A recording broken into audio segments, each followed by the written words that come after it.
Nous allons parler aujourd'hui des hépatites virales. Alors, les hépatites, pourquoi? Parce que vous allez voir qu'il en existe plusieurs.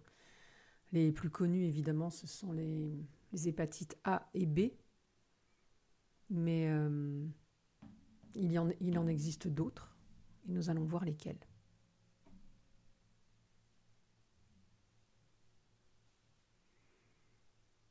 Donc, les hépatites virales vont regrouper plusieurs maladies infectieuses, alors comme ce sont des virus. Alors, on va voir qu'ils ont des modes de contamination différents d'une hépatite à une autre.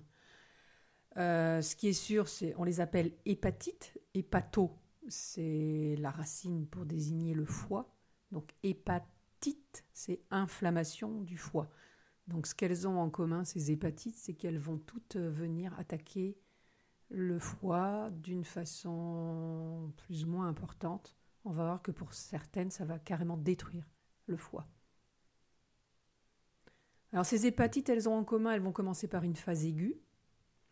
Elles peuvent très rapidement guérir, définitivement. Et puis on verra qu'il y a d'autres hépatites. Il y a une phase aiguë qui va passer. Et puis des années après, il y a une phase de chronicisation.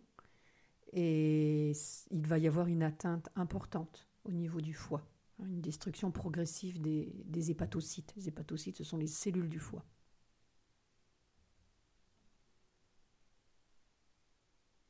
Alors, on va regarder maintenant les différentes hépatites. Alors, vous voyez, on écrit VHA. C'est le virus. VH, c'est virus de l'hépatite. À ne pas confondre avec le VIH. Ça, c'est autre chose, c'est le sida. On en parlera plus tard. Donc, VH, virus de l'hépatite. Et après, derrière, on va rajouter une lettre qui va désigner une hépatite particulière. Donc, on va principalement rencontrer l'hépatite A. On verra que celle-là, elle est en général bénigne. L'hépatite B, celle-là même pour laquelle vous avez été vacciné. L'hépatite C. Et puis, des hépatites que l'on connaît un petit peu moins, on va en parler un petit peu.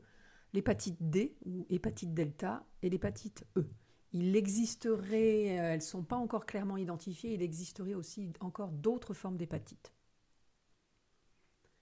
Donc on va voir les différents modes de transmission et on va surtout aller regarder les différentes conséquences, puisqu'il y en a des plus graves et des plus bénignes.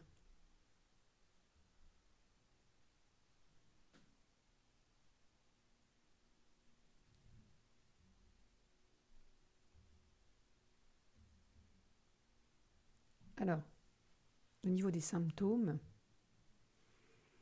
pour la plupart des hépatites, on va avoir, alors notamment l'hépatite A, on va en parler après. On n'a parfois aucun symptôme, avec une guérison spontanée. Voilà, et la maladie va passer inaperçue. En revanche, si elle est symptomatique, voilà, des fois certaines hépatites vont être un petit peu plus bruyantes, un petit peu plus démonstratives.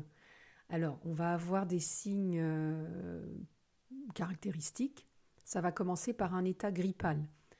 La grippe, le coronavirus, tiens, celui-là, il y avait longtemps qu'on n'en avait pas parlé.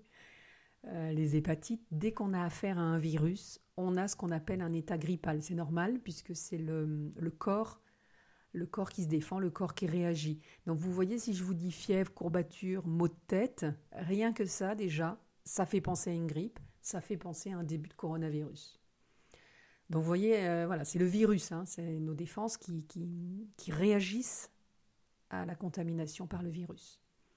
Donc de la fièvre, des courbatures, donc on a mal partout, dans tout le corps, dans tous les muscles, des maux de tête. Et puis là, on est quand même sur une atteinte du foie, donc on va avoir, contrairement à d'autres virus, on va avoir des signes digestifs, donc des nausées, une perte d'appétit. Et à la palpation, parfois, le foie peut être un petit peu douloureux.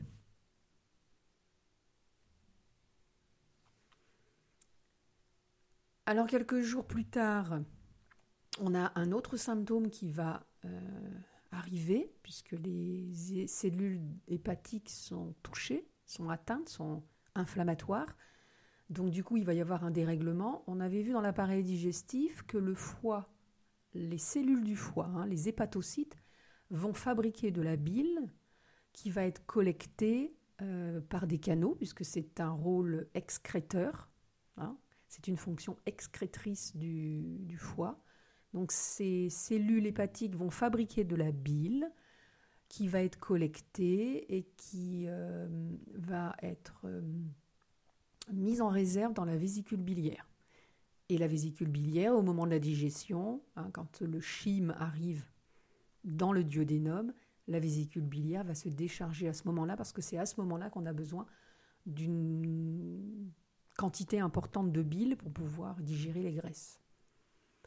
Donc là, comme il y a une inflammation des cellules du foie, il va y avoir un dérèglement par rapport à cette bile.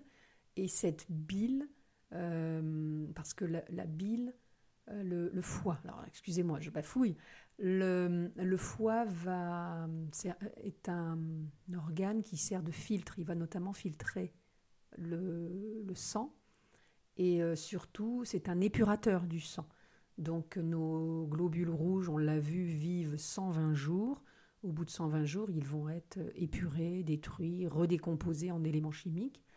Et justement, le foie a ce rôle épurateur et il va récupérer certains éléments, notamment la bilirubine, qui est un produit de dégradation des globules rouges.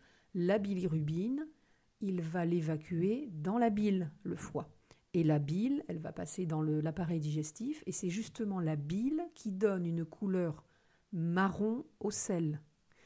Si on a des problèmes de bile, si on ne fabrique plus de bile, on a des selles qui sont décolorées, c'est-à-dire qu'elles sont blanchâtres, couleur mastic. Donc, quand tout va bien, voilà, il y a une épuration des globules rouges, la bilirubine est évacuée dans la bile.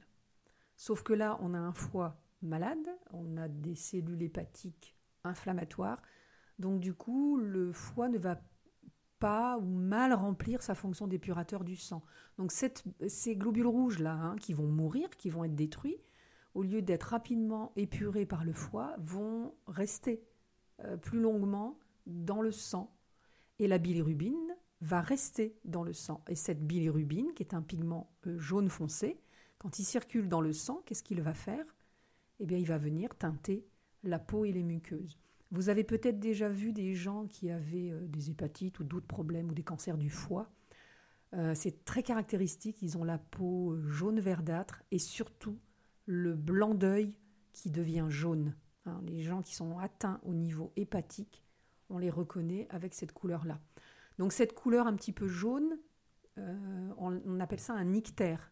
Dans le langage commun, on appelle ça une jaunisse, puisqu'on devient un peu jaune.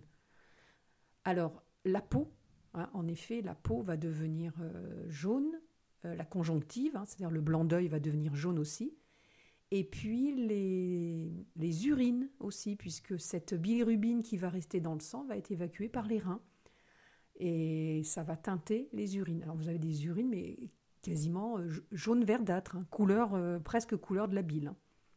Et comme je disais tout à l'heure, bon, les selles vont peut-être garder une couleur normale, ou bien s'il y a une grosse atteinte du foie, si le foie n'arrive pas à fabriquer suffisamment de bile, les selles vont être décolorées, hein, c'est ce que je vous ai dit.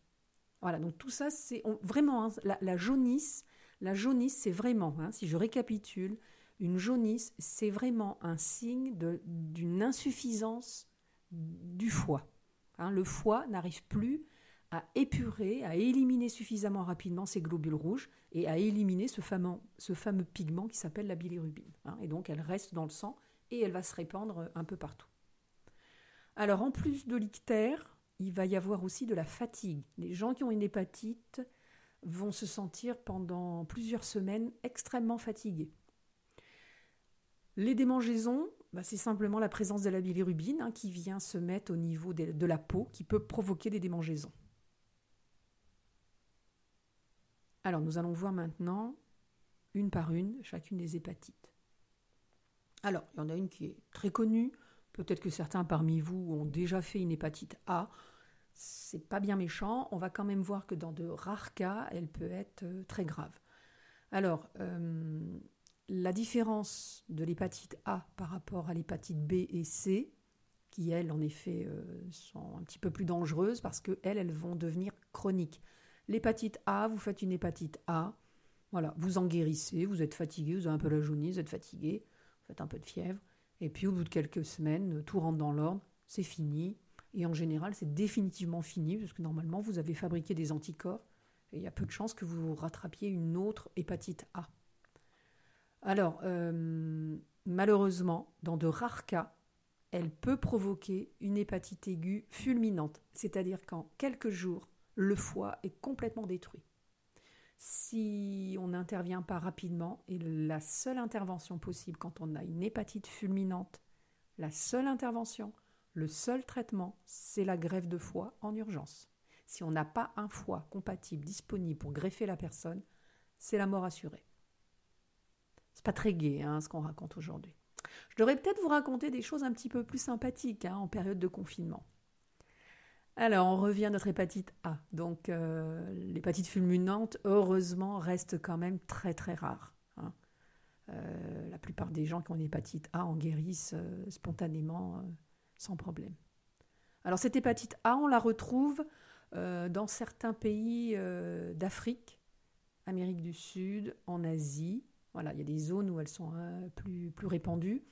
Il faut quand même savoir que dans les pays développés où on a un tout à l'égout, où l'eau est retraitée, où on distribue de l'eau potable, tout ça, ça contribue quand même à limiter la propagation de l'hépatite A.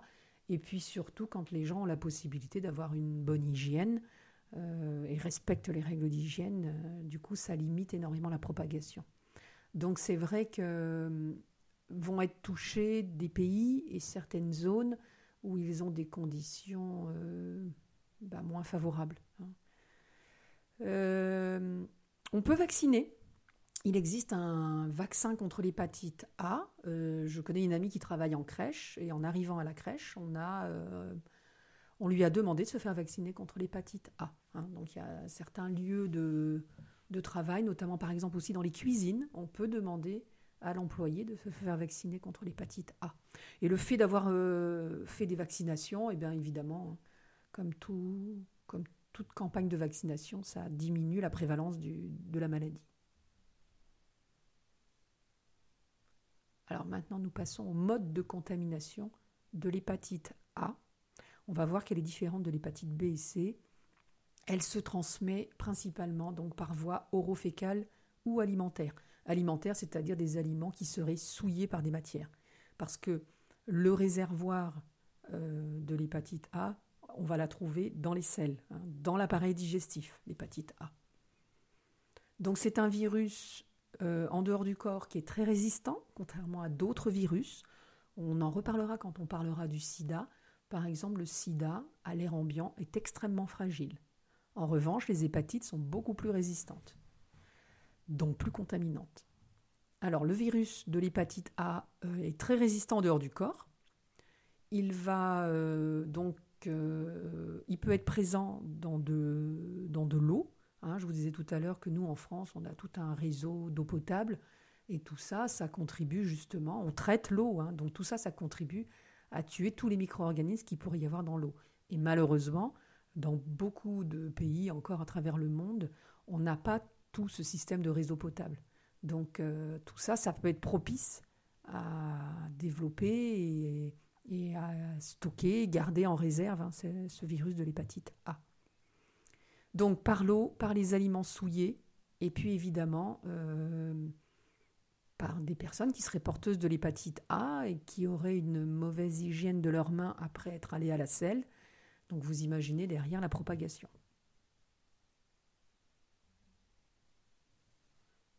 Alors, la prévention concernant l'hépatite A. Alors, évidemment, la vaccination. Si la personne n'a jamais fait d'hépatite A, comme je vous ai dit, si vous avez fait une hépatite A un jour dans votre vie, voilà, vous êtes immunisé. Ce n'est pas la peine de rajouter un vaccin. Donc, les gens qui n'ont jamais eu l'hépatite A, on peut les vacciner. Et comme c'est dit là sur la diapositive, on recommande fortement au personnel de santé. Alors, personnel de santé, nous, vous voyez, on n'a pas exigé que vous soyez vacciné contre l'hépatite A. Alors qu'en crèche, on demande à ce que le personnel soit vacciné. On va traiter les eaux usées. on va... Enfin, non, excusez-moi, on ne va pas traiter les eaux usées. Là, change de sujet. On va vacciner contre l'hépatite A les gens qui travaillent dans les eaux usées, notamment les gens qui interviennent dans les égouts. Hein, donc, eux sont vaccinés. D'ailleurs, ils ne sont pas vaccinés que contre l'hépatite A. Ils sont aussi vaccinés contre la rage. C'est pour la petite anecdote. Les gens qui travaillent en restauration collective, puisque en effet, ils vont manipuler des aliments, donc ça peut être un vecteur de contamination vers d'autres personnes. Et puis, on peut aussi, si vous partez en vacances, vers des pays où il y a une forte prévalence de l'hépatite A, vous pouvez vous faire vacciner avant de partir dans ce pays-là. Évidemment, la meilleure des préventions, c'est l'hygiène générale, avec impérativement un bon lavage des mains après être allé au WC et avant de passer à table.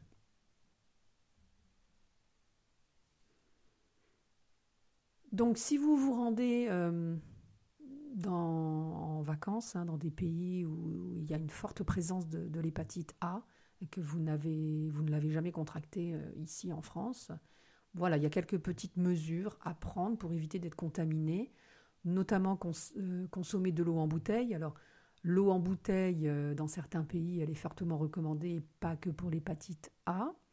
Ça, je pense que beaucoup d'entre vous sont au courant. Faire déboucher la bouteille devant soi, parce que parfois il y a des gens peu scrupuleux qui vous vendent de l'eau soi-disant minérale et c'est l'eau du robinet. Ne pas absorber d'aliments crus, ne pas manger des fruits, des légumes que l'on vient d'acheter au marché et bien faire cuire les légumes. Donc bien les laver, on peut les passer dans une eau vinaigrée et puis bien les faire cuire et manger des fruits, bien laver les fruits avant de les manger ou bien manger des fruits qui ont une peau épaisse. Hein, comme ça on épluche la peau et à l'intérieur on est sûr qu'il n'y a rien. Ça, c'est pas la peine de le faire quand vous allez... c'est pas des précautions que l'on va mettre en place en France. Enfin, bien sûr, vous allez au marché, vous lavez vos légumes, vos fruits, vous les lavez, hein, bien sûr. Mais vous pouvez boire l'eau du robinet en France si vous n'aurez pas d'hépatite A. Alors maintenant, nous allons parler de l'hépatite B.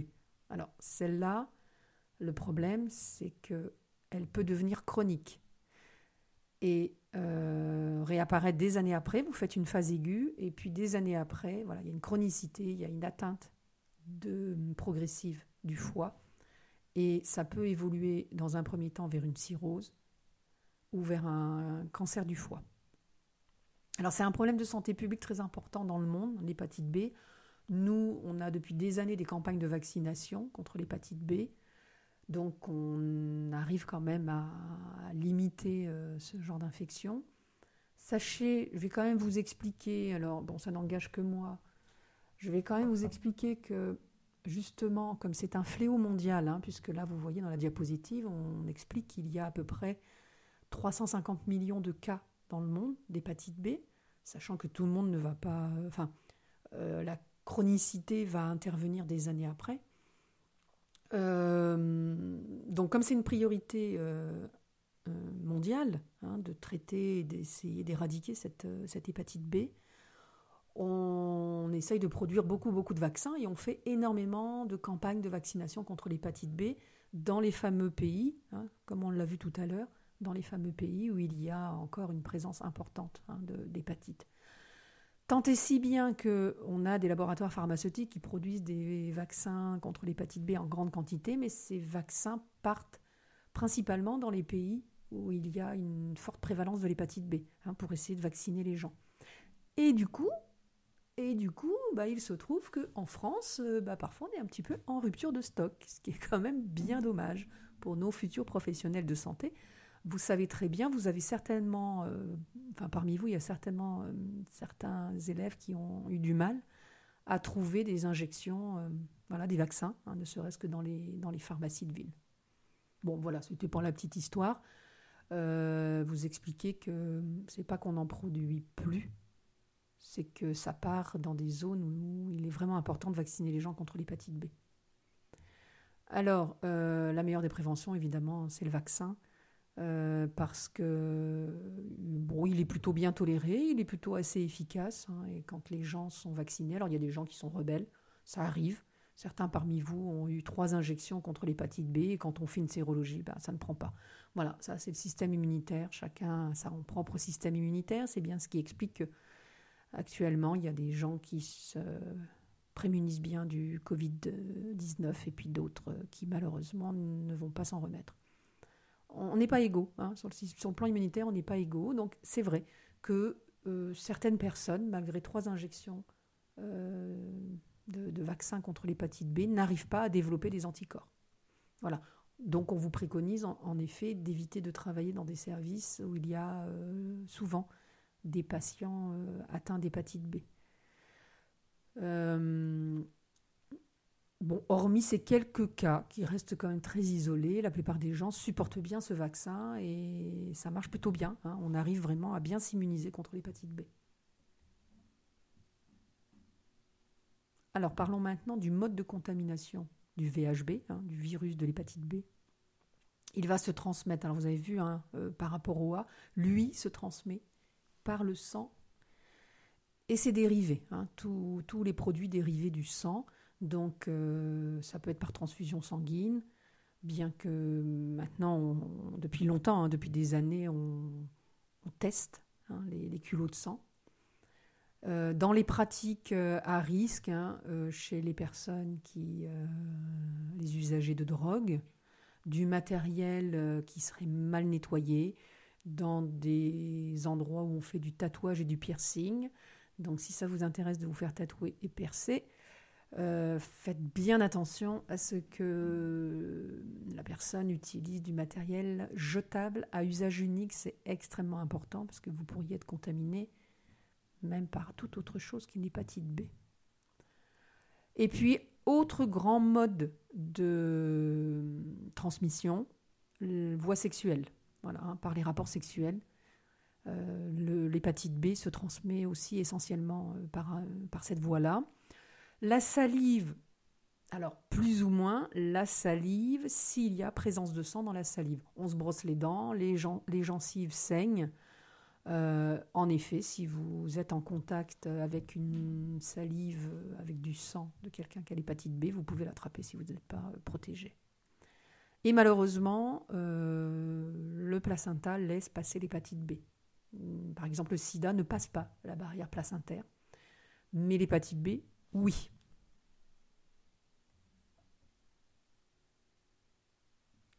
Alors, on va regarder maintenant les mesures de prévention contre l'hépatite B. Donc, on le sait, je le redis, comme c'est noté dans la diapositive, on préconise fortement la vaccination. Et plus on vaccine de gens, plus on éradique une maladie. C'est comme ça qu'en 1969, on a arrêté de vacciner les gens contre la variole, puisqu'on avait, grâce à la vaccination, on a fini par éradiquer la variole.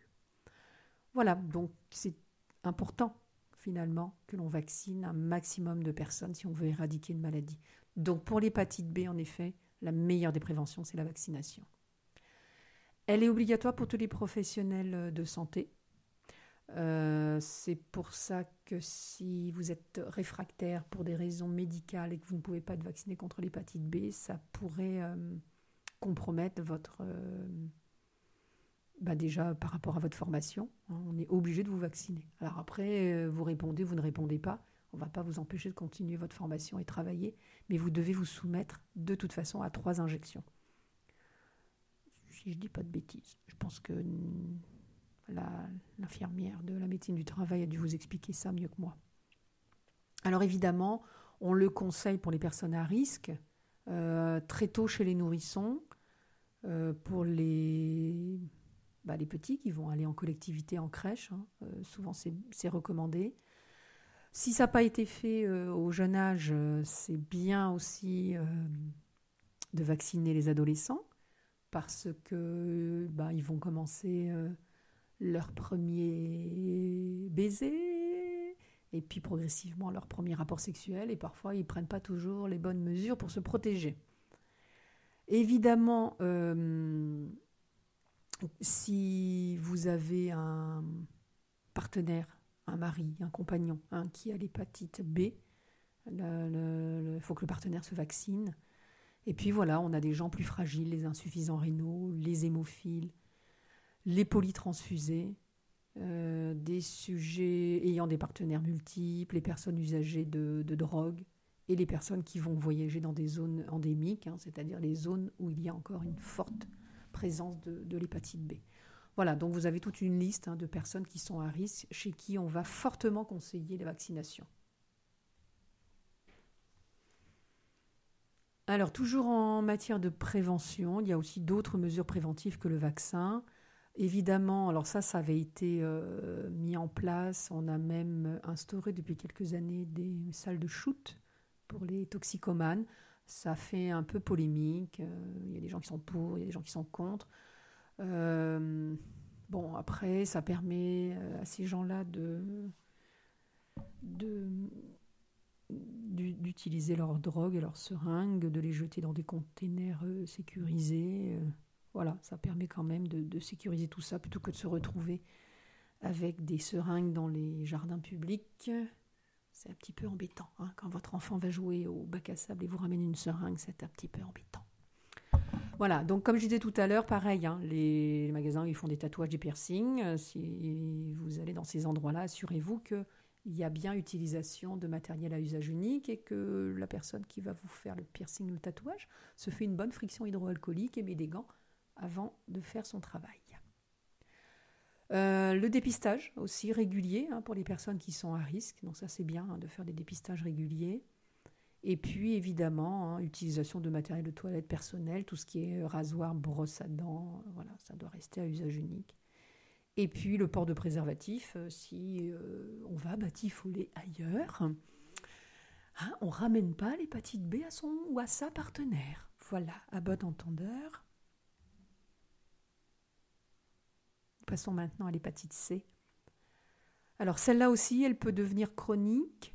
Elle est assez répandue, comme on a vu les chiffres tout à l'heure de l'hépatite B, un petit peu moins. L'hépatite C est un petit peu moins répandue que l'hépatite B, mais vous voyez, on estime à peu près à 170 millions de porteurs dans le monde, souvent associés avec le virus du sida, malheureusement. Et ce qui est embêtant, c'est qu'à l'heure actuelle, il n'y a absolument pas de vaccin contre l'hépatite C. Donc l'hépatite B, c'est bien, on peut s'en prémunir, on peut se faire vacciner. Malheureusement, l'hépatite C, il n'y a pas de vaccin. S'il y avait un vaccin, les soignants seraient les premiers à en bénéficier. Malheureusement, à ce jour, il n'y a pas de vaccin contre l'hépatite C. Faites très attention quand vous soignez des personnes porteuses de l'hépatite C. Alors, les modes de contamination du virus de l'hépatite C, les mêmes voies de contamination que l'hépatite B, sanguine et sexuelle essentiellement. On a eu malheureusement beaucoup de personnes qui ont attrapé l'hépatite C suite à des transfusions. Et puis pareil, ça peut être transmis par du matériel souillé qui aurait été mal nettoyé. Donc chez les toxicomanes, on estime que 70% des hépatites que l'on retrouve chez les toxicomanes sont des hépatites C. Donc ça peut, voilà ce que je disais, ça peut aussi toucher les professionnels de santé. Donc, comme pour l'hépatite B, il y a aussi des mesures de prévention. Donc, on n'a pas le vaccin, donc il y a d'autres mesures à respecter. Pareil, brosse à dents, matériel de rasage à usage unique. Le port de préservatif pour des rapports sexuels, voilà, si on a des partenaires multiples ou des partenaires occasionnels. Et évidemment, si vous êtes donneur de sang, à chaque fois que vous allez donner votre sang, de toute façon, il y aura un dépistage. Un dépistage des hépatites, et notamment l'hépatite C. Il est hors de question que l'on aille donner du sang qui serait porteur de l'hépatite C. Et si toutefois vous avez, entre deux dons, on se rend compte que vous avez attrapé l'hépatite C, évidemment, donc on n'utilisera pas le sang que vous avez donné, et surtout on vous préviendra pour que vous vous soigniez.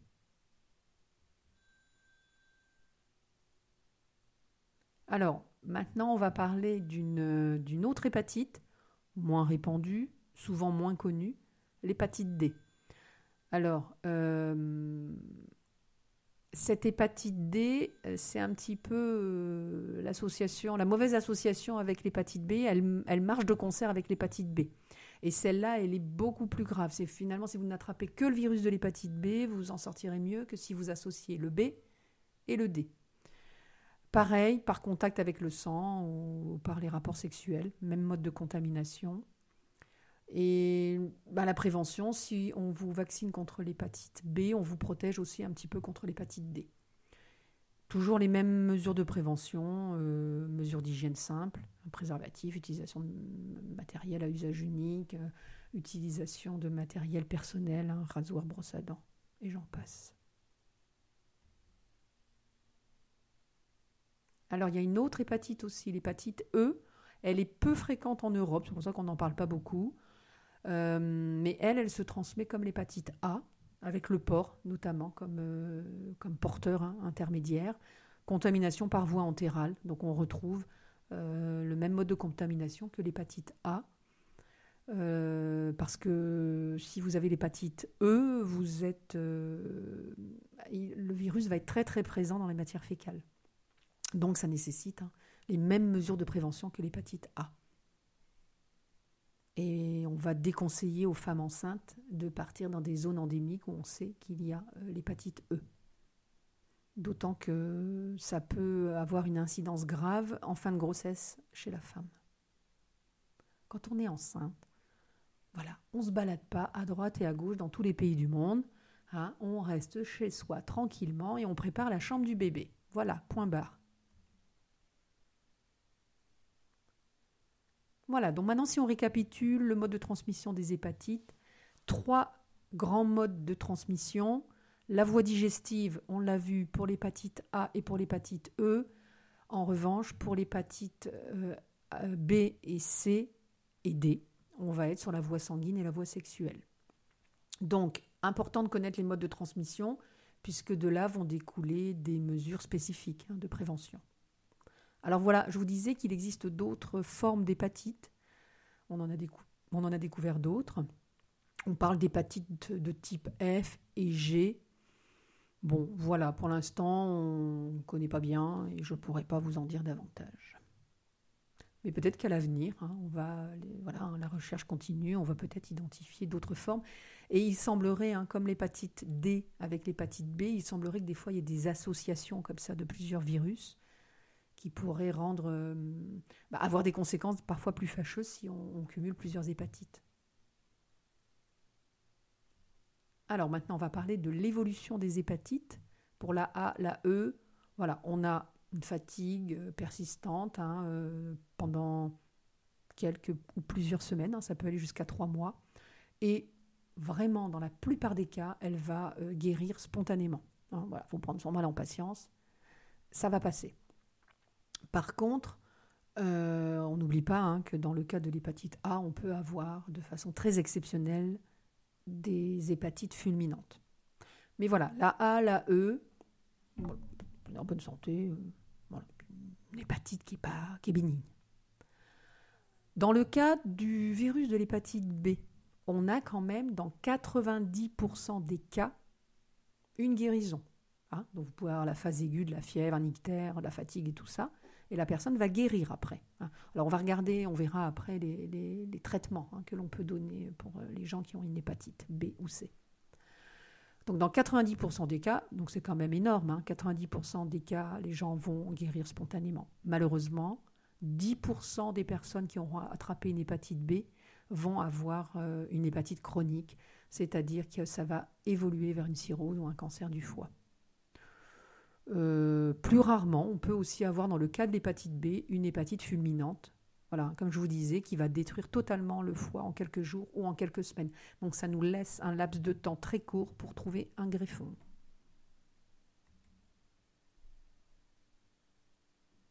Toujours dans l'évolution des hépatites, concernant l'hépatite C, 1 fois sur 4, elle va guérir spontanément. Donc c'est pas beaucoup, 1 fois sur 4. Vous vous rendez compte ? 90% des hépatites B vont se guérir spontanément. Seulement 10% va devenir chronique. Alors que là, on est complètement à l'inverse. C'est-à-dire vous avez 25% de chances de guérir définitivement de l'hépatite C. Ça veut dire que dans 75% des cas, elle va continuer d'évoluer lentement. Donc vous voyez, on vous dit environ plus de 10 ans. Et vous allez avoir une fibrose du foie avec pareil, quand le foie commence à être fibrosé, vous allez partir en cirrhose ou en cancer du foie. Après, pour les autres hépatites, on les connaît moins bien. Elles sont quand même beaucoup moins fréquentes, c'est pour ça qu'on en parle peu. L'évolution, ça va dépendre de leur virulence. Et puis, c'est propre, hein, comme on le disait en début. On a chacun sa propre immunité. On peut bien se défendre contre un virus de l'hépatite ou mal se défendre. Voilà, ça c'est propre à chacun.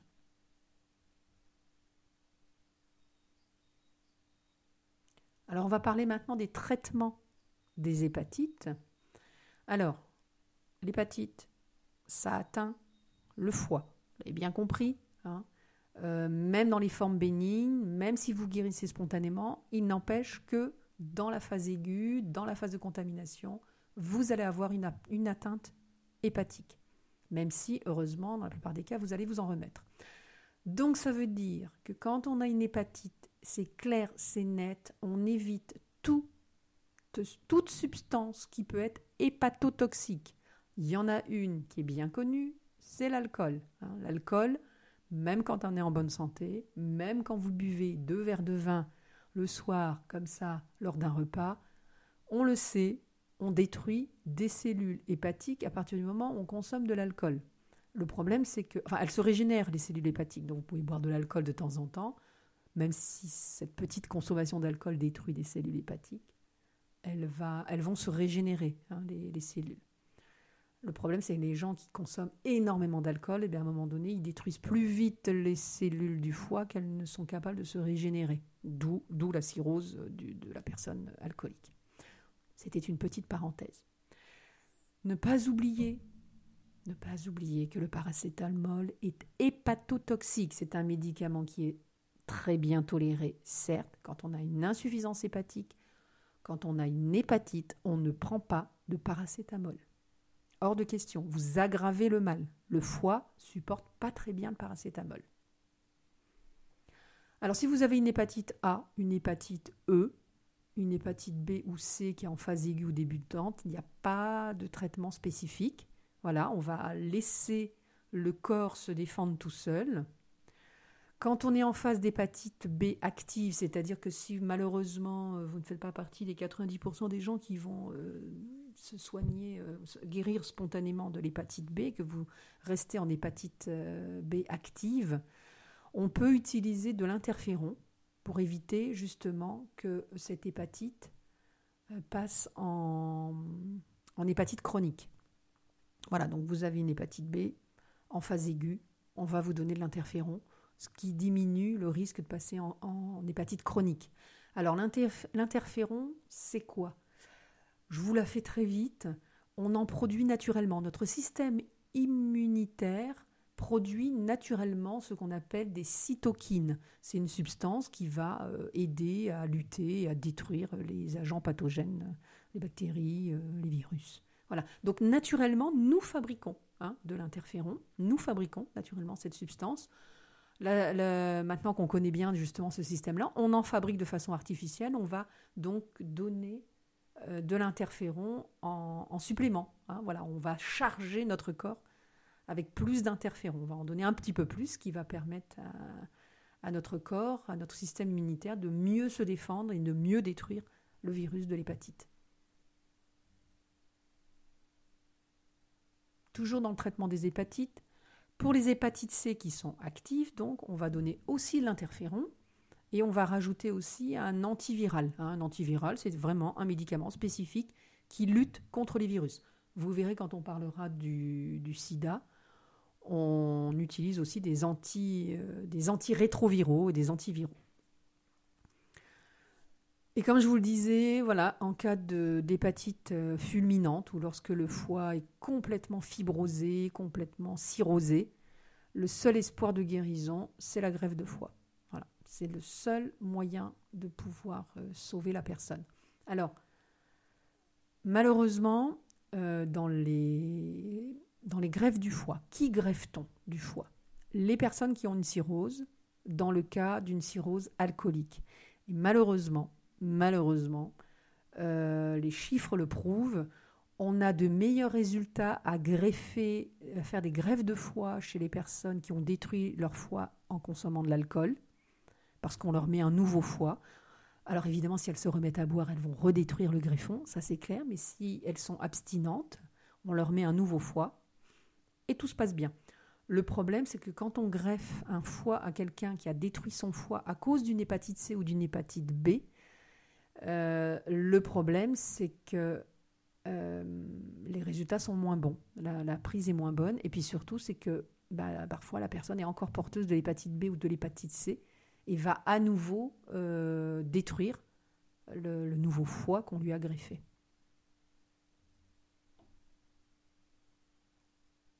Alors, au niveau des précautions à prendre, les personnes qui sont atteintes d'une hépatite A ou E vont être en isolement entérique. Vous avez compris que l'hépatite A ou E, on va la retrouver dans le système digestif. Donc, il va falloir faire très, très attention quand on va manipuler les selles de ces personnes-là.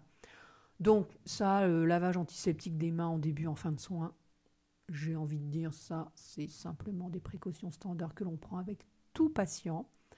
On va porter une surblouse. Alors, à partir du moment où on risque d'être en contact avec des selles, on va utiliser de la vaisselle à usage unique et faire très attention avec le nettoyage des bassins et des urinaux. Il va falloir faire ça rigoureusement et plusieurs fois par jour.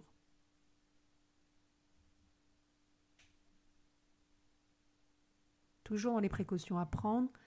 Les patients qui sont atteints d'hépatite B et C, donc la voie de transmission, elle n'est pas entérique, là, elle est sanguine ou sexuelle.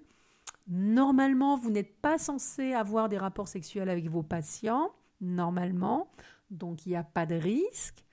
Et puis, la contamination par le sang, ce n'est pas autre chose que les précautions standards, puisqu'on a vu que dans les précautions standards, on met des gants à partir du moment où on est susceptible d'être en contact avec tout liquide biologique, que ce soit des excréments, que ce soit des urines, que ce soit du sang, que ce soit des expectorations au moment de la toux, des crachats. Voilà, on met des gants. De toute façon, les précautions standards, c'est de mettre des gants dès qu'on est en risque de contact avec ces substances-là. Donc, vous comprenez qu'il n'y a pas de mesure particulière quand on a en face de soi un patient qui a une hépatite B ou une hépatite C. Ça ne sert à rien de mettre 2 paires de gants, ça ne sert à rien de mettre un masque, une charlotte, une surblouse. Ça ne sert à rien. Merci de bien respecter uniquement les précautions utiles et nécessaires. Alors, il arrive parfois qu'on va mettre les gens tout seuls, en chambre individuelle. C'est quand même plus prudent parce que dans les chambres doubles, les personnes vont utiliser les mêmes WC. C'est un petit peu embêtant. Surtout s'il y a une hépatite A ou E, il faut les isoler. E, c'est sûr. Pour l'hépatite B et C, 2 patients dans la même chambre, il y a peu de risques qu'ils se contaminent. Voilà, nous allons terminer maintenant pour les 2 dernières diapositives sur le rôle de l'aide-soignante. Donc, comme j'ai dit, si la personne est en isolement, vous respectez bien les mesures d'isolement. Et puis, comme ce sont des maladies qui fatiguent énormément, l'hépatite B et C en phase aiguë, la personne est très très fatiguée, elle a de la fièvre, elle transpire beaucoup, elle est fatiguée, elle est épuisée. Donc, à vous d'évaluer la capacité de la personne, son degré d'autonomie, et vous allez à ce moment-là la stimuler ou l'aider à faire ses soins d'hygiène.